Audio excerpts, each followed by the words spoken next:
Belçikalı bir bəylə evlənən Azərbaycanlı Nailə deyir ki, evlənəndə həyat yoldaşı ondan nikah müqaviləsi istəyib. O da ortalığı bir-birinə qatıb. İndi təcrübəsini danışdıqda isə həyat yoldaşını başa düşdüyünü və bunun heç də pis bir fikir olmadığını bildirir.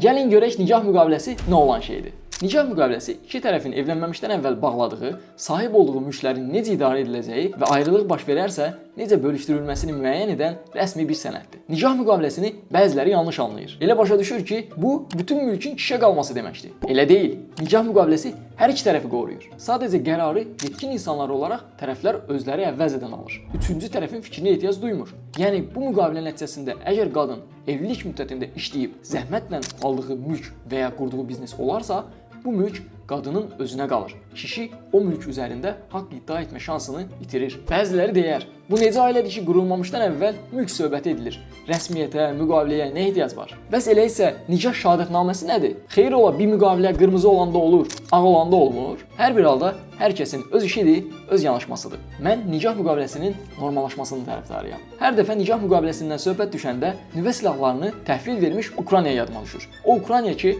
artıq 4 ildir ki, Rusiya ilə müharibə şəraitində yaşayır. Yəni demək istəyirəm ki, münaqişələr hər iki tərəfin əli güclü olanda yox, adətən bir tərəf çox güclü, digər tərəf zəif olanda baş verir. Bəlkə də elə indi qurulan ailələr buna görə həssasdır. Nikah müqaviləsi ailələrin daha möhkəm olmasına və ən azı möhkəm ailələr qurulmasına səbəb ola bilər. Bəlkə də bu normallaşma evlilikdən qorxub evlənməməyi seçən gənclərin bir qisminin də evlənməsinə səbəb olar. Nailənin hekayəsini izləmək, onu dəstəkləmək istəsəz, səhifəsini burada paylaşıram. Siz nə fikirləşirsiniz? Nikah müqaviləsi tələb edən biri ilə evlənərdiniz? Səhifəmdə rifah və maliyyə savadlılığı ilə bağlı maraqlı videolar paylaşıram. Bu fəaliyyəti dəstəkləmək üçün videoya rəyinizi bildirə, paylaşa, repost edə bilərsiniz. Növbəti belə videonu qaçırmaq istəmirsinizsə, səhifəni izləməyi unutmayın.